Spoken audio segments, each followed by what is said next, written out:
السلام عليكم، ازيكم يا بنات؟ عاملين ايه؟ وحشتوني يا احلى بنات في الدنيا. احنا النهارده معانا حالة الشعر ده زي ما انتم شايفين يا بنات، يعتبر افريقي. الشعرية هايشة جدا، مكسرة جدا جدا، الشعرية تقيلة. آه، احنا هنبتدي ناخد العميلة على الحوض، نغسلها بشامبو كلارافين. ننضف الشعر جدا جدا، ناخد بالنا من مكان التوكة لانه بيبقى معبي زيوت كتير جدا. ناخد بالنا من ورا الودن برضو، الحتت اللي قدام جذور الشعر ننضفها كويس جدا جدا، المكان اللي فوق الرقبة.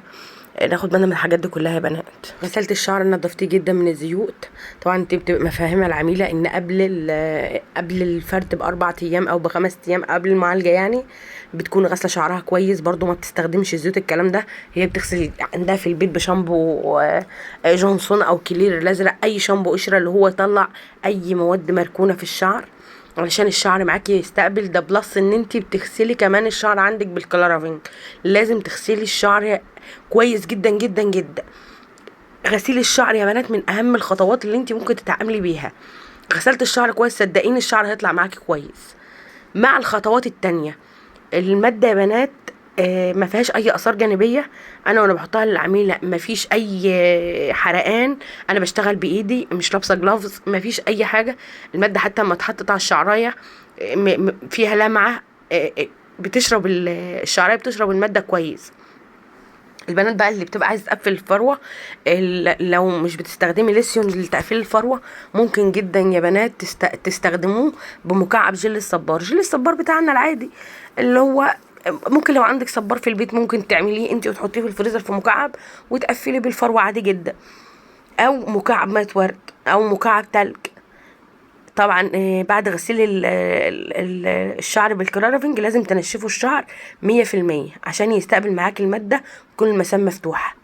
ده من اهم الخطوات برضو. ما ينفعش تحطي المادة على شعر مبلول، لان المية بتبقى قافلة المسام وكده الشعرية مش هتستقبل معاكي. توزيع المادة لازم يكون كويس جدا، وتكون الشعرية كلها واصل لها المادة كويس ومشبعة الشعرية كويس. واحنا كده كده بعد ما يمر ساعتين على الشعر اللي قدامكم ده هنشطف الشعر عادي وهننزل المادة الزيادة. في ناس بتستخدم بخاخ، وناس بتمسح الشعرية بفوطة، وناس بتشطف بكوباية. انا بشطف نص شطفة يا بنات. بنزل المية من الشعر فيها يعني بعد الريقة بشوية، علشان انزل الماده الزياده عن الشعرايه، عشان ما اعملش حمل على الشعرايه والشعرايه تقع بطولها. المنتج ده علاجي جدا، ما فيهوش اي ضرر على الشعر. الشعريه بتبقى خفيفه، يعني مش مثلا ماده ترميم فيها كميه زيوت كتيره جدا جدا، فانت تحطيها على الشعر فالشعريه تاخد يعني الماده تاخد الشعريه كده بتقولها على الشعريه فتنزل بالبصيله لو البصيله ضعيفه. فاختيارك المادة لنوع الشعر ده من اهم الخطوات برضو. طول ما انت مركزة في ان انت اختيارك المادة دي للشعر ده كويسة، هيطلع معاكي الشعر مظبوط فيما بعد. مش العميلة هتتصل بك تقولك شعري بيقع او شعري بيتقطم، لا. انت من ممارسة في الشغل هتعرفي الشعر ده عايز ايه، الشعر اللي قدامك ده محتاج ايه. مش مني ولا من الفيديوهات، لا، لان انا بستخدم مواد كتير. انا بنزل لكم انواع الشعر عشان اقول لكم انا استخدمت في الشعر ده الماده دي، او استخدمت في الشعر ده بروتين او فيلر او بوتكس، او عملت لها جلسه ترميم مع البارد لان الفرده هيأذيها. لا، انت من ممارستك في الشغل ومذاكرتك وان انت تتعلمي من اخطائك هتطلعي الشعر مظبوط 100%، ومش هيجيلك من بعد كده مشاكل. مش هيجيلك مشاكل منه نهائيا. توزيع المادة يا بنات يكون بعيد عن الجذور سنتي او نص سنتي، ابعدي عن الفروة. حتى لو مقفلاها ابعدي عنها، عشان لا قدر الله ممكن تكون انت ما قفلتيش مكان كويس، فبالتالي المادة توصل للفروة فتعمل معاكي بعد كده تساقط او يعني تأذي البصيلة. واحنا عايزين نبعد عن موضوع أذية البصيلة ده، لان مش عايزين حتى لو لا قدر الله اختيارك للمادة كان غلط، يبقى انت غلطتي مع الشعراية فهيطلع غيرها. لكن انت لو غلطتي مع البصيلة، لا، البصيلة ما بتلعبش معاها، خلاص هي البصيلة لو ماتت مش هيطلع شعر. انا هنا يا بنات خلاص كنت خلصت توزيع المادة. المادة هنا هسيبها ساعة ونص. بصوا الشعر هدى، المادة بتلمع في الشعر، مطرية الشعرية جدا. يعني الشعرية هدت 100% تقريبا.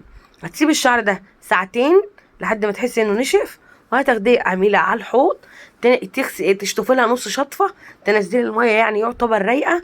انا بسيب الشعر مفرود كده يا بنات زي ما انتوا شايفينه كده، ولا بحط بونيه حراري ولا بحط بونيه عادي ولا اي حاجة. لان معنى ان انت تحطي بونيه او مثلا تستخدمي البروكاب، في ناس بتستخدم البروكاب وده غلط جدا، لان بيوصل الفروة، بيوصل المادة للفروة، وده غلط. انا بسيب العميله ساعتين، شعرها مفروض بياخد كفايته. العميله عرفيها ان انت هتاخدي عندي 5-6 ساعات. ما تستعجليش على الماده عشان ما تاذيهاش وما تاذيش شغلك وسمعتك. هتشطفي الشعر نص شطفه، هتنزلي الميه يعتبر قبل الرقه بشويه، وهتبتدي تنشفي العميله تنشيف هوا سخن، بس ما تقربيش الاستشوار من شعر العميله قوي عشان ما تبخريش الماده، وبالتالي تيجي تكبسي بعد الغسيل، وبعد الغسيل تلاقي فيه كسر، وانت بايدك اللي بخرت الماده. احنا مش عايزين النقطه دي، مش عايزين تبخير الماده. الكبس بقى ظبط درجه الحراره على الشعريه يكون مناسب، يعني تظبطي درجه الحراره بتاعتك على الشعرايه المناسبه قدامك. يعني ما تعليش الحراره قوي على شعرايه ضعيفه، ما توطيش الحراره قوي على شعرايه افريقيه سميكه. انا كان عندي شعري مع العميله دي شعري ويفي مش افريقي، والشعرايه بهدلتني. ليه؟ الشعرايه سميكه، هي ناعمه بس سميكه، احتاجت مني كبس كتير. لكن الشعرايه اللي قدامكم دي لا، ما تعبتنيش زي الناعمه. يعني تخيلوا ان شعرايه افريقيه ما تتعبكيش زي شعرايه ناعمه. انت ممكن تستهزي مثلا واحده عميله تجيلك تقول لك ايه، انا شعري ناعم مش هيتعبك، لا على فكره بيتعب. وممكن عميله زي دي تبقى حاسه ان هي تعباك وما بتتعبكيش. يعني انا عملت الاتنين، دي ما حسيتش بيها، والتانية تعبتني جدا. انا هنا بشتغل بمكوتين يا بنات عشان الشعر طويل، فبكبس كبسه والتانية والتالتة، وبحس ان المكوه بردت باخد التانية. انا ظبط درجه الحراره على الشعرايه دي، يعني المناسبه ليها. انت بتظبطي الحراره بتظبطي درجه الحراره على الشعرايه اللي قدامك. تكبسي لحد ما الشعرايه لونها يفتح، تقومي سايبه الشعرايه، ملكيش دعوه بالادخنه. انا قلت لكم ملكوش دعوه بالادخنه، ممكن تكون ماده زياده على الشعرايه. اكبسي لحد ما الشعر، يعني الخصله قدامك لونها اتغير تماما، سيبيها والخصله تكون رفيعه. انا قدامكم الكبسه وانا ما سرحتش، انا كده سبت الخصله دي، الخصله رفيعه، بالتالي ما بتاخدش معاكي كبس كتير. انا ممكن اكون بتكلم كتير يا بنات عشان اوصل لكم المعلومه والله، بس مش اكتر، عشان ربنا يكرمكم كده ويرزقكم، وتبقى يعني الواحده مش محتاجه اي حاجه، ولا محتاجه تاخد كورسات، ولا محتاجه اي معلومات من بره. انا بحاول اديك المعلومه كامله. انا جبت لك الخصله دي برضو من اول ما مسكتها اهو، عشان تشوف الكبس فيها عامل ازاي. بصوا الكبس يعني لسه الخصله ما فتحتش، لسه اهو معاكي اهو. بص سبتها، هاخد التانية بقى، وما بوقفش المكوة. يعني في ناس بتمشي بالراحة، انا بشوف ناس بتمشي بالراحة خالص على الخصلة، لا اهو. شو عديتوا الكبسات يا بنات؟ عديتوا؟ انا سبت الخصلة دي، يعني انا كبستها 3 كبسات، لقيت اللون اتغير، سبت الخصلة دي. ناخدها تاني نأكد عليها تأكيدة، ونسيبها برضو، يعني ما نزودش في عدد الكبسات. الشعرية لونها اتغير خلاص، نسيب الايه، الخصلة معانا. يعني الشعرية لسه بتبخر قدامكم اهي يا بنات، مش ما بتبخرش. بس انا كده باخد الشعر كله اهو من تحت، وبرجع تاني اجيبها من فوق ااكد عليها. انا جايبه لكم الخطوات كامله علشان ما تسالوش في حاجه، او ما تبقاش حاجه واقفه معاكم، واشتغلوا وان شاء الله ربنا هيكرمكم وهيوسعها عليكم، وهتبقوا في احسن، يعني في احسن مكان اهو. انا باكد برضو، باخد كده تاكيدات كده على الشعر، علشان ايه بلاقي حته مثلا غامقه، فبروح ايه سحبها تاني واخدها تاني معايا. انا كده خلصت الخصله دي، هكمل بقى واوريكم النتيجه على طول اهو. انا كده كنت خلصت كبس يا بنات، هنا كنت خلصت كبس. انا بقى وانا واقفه الاطراف دي احيانا ما بتجيش معايا. بصي انت ما بتيجي تكوي الماده بتتبخر ازاي، الاطراف دي كانت محتاجه كبس. عشان الناس اللي بتكلمني تقول لي يا نوسه الاطراف معانا بتطلع حايشه، اهو اعملي كده. بصي انا جايبه لكم كل حاجه بالتفصيل يا بنات، اي سؤال بيجيلي في الكومنتات برد عليه قدامك اهو. ده اللي بيخلي الاطراف تطلع معاكوا هايشه، ان انتوا ما بتاكدوش عليها. بتاخدي انت احنا بنتعب، فبنيجي على اخر الشعريه فبنروح طالع ماشيين على الهوا، او بنرجع على فوق تاني. لا، اما تخلصي كبسي خالص انزلي كده على الشعرايه زي ما انا نزلت كده، واكوي يعني اكبسي الاطراف كويس، هتطلع معاكي زي الفل. اصلا مجرد بصي المكوه وتنزل عليها اللون بيتغير ازاي، بتلاقي في ماده ما اتشربتش كويس. الشعر اهو يا بنات بعد الكبس، احنا كده خلصنا كبس اهو، الشعر قدامكم. هنغسل بقى الشعر وارجع اوريكم انا عملت ايه، او اتكلم معاكم في الغسيل. سبت العميله يا بنات شعرها يرتاح ربع ساعه نص ساعه، خدتها على الحوض غسلت لها شعرها بميه ساقعه وشامبو العنايه زيرو صوديوم وزيرو سلفات. في ناس بتحب تحط بلسم بعد بعد الشامبو وحمام كريم. انا كنوسه بحب ان انا اغسل بس بشامبو العنايه. هنشف هنا يا بنات باستشوار هوا بارد، هوا بارد. قلت لكم كتير انكم تصبروا وانتوا بتنشفوا عشان يطلع معاكم اللمعه كويسه. في بنات كتير بتكلمني، انا هتكلم معاكم بقى في كده، ان بنات كتير بتكلمني تقول لي انا عايزه اشتغل وخايفه. لا ما تخافيش، اتعاملي مع الشعر كانك بتتعاملي مع شعرك. العميله تبقى تحت ايدك بتتعاملي مع شعرك. هما حرام بيكلموني بيبقوا شارين ماده بالفعل وعندهم كل الامكانيات اللي تخليهم تشتغلوا، بس خايفين. لا ما تخافوش يا بنات، لو انت خايفه مش هتعملي حاجه. في ناس في بنات كتير منهم اللي دي الشغلانه دي بتبقى باب رزق ليهم. في مطلقات، في ناس يعني فاتحين بيوت، في ارامل، في بنات بتجهز نفسها. خلي دي شغلانتك بدل ما مثلا نروح نشتغل في بيوت او الكلام ده. فاشتغلي وما تخافيش وتوكلي على الله، وتعاملي مع الشعر كأنك بتتعاملي مع شعرك. اذا كنت انت عايزه يعني هتطلعي احلى ما عندك. يعني لو اتعاملتي مع شعر العميله ده كأنه شعرك هتطلعي احلى شغل ممكن تتخيليه. شغلك ده هيبقى راس مالك في الحياه. فانتي تعاملي مع يعني دوسي في الشغل، ما تخافيش. مش هتتعلمي الا اذا اخطأتي. الخطأ بيعلم، والتكرار برضو بيعلم. النهارده غلطتي في حاجه هتعرفي انا غلطت في ايه المره الجايه. وكل خطأ يا بنات له علاج، وانا معاكم في اي حاجه وتحت امركم. واللي هتكلمني انا هرد عليها وهقول لها اللي هي عايزاه كله. ولو في اي اسئله انا برد على استفساراتكم.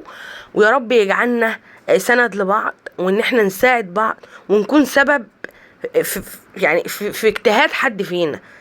انا ما بحقدش خالص على اي واحده شغاله، برد على اي حد. وبشهاده الناس هنا لما يسمعوا الفيديو ما بتاخرش باي معلومه، والله العظيم ما بخبي عليكم اي سر من اسرار الشغل والمنتجات. انا تحت امركم في اي وقت. ولو تلاحظوا انا بسيب رقمي في الكومنتس على طول، ف ما تقلقوش واشتغلوا.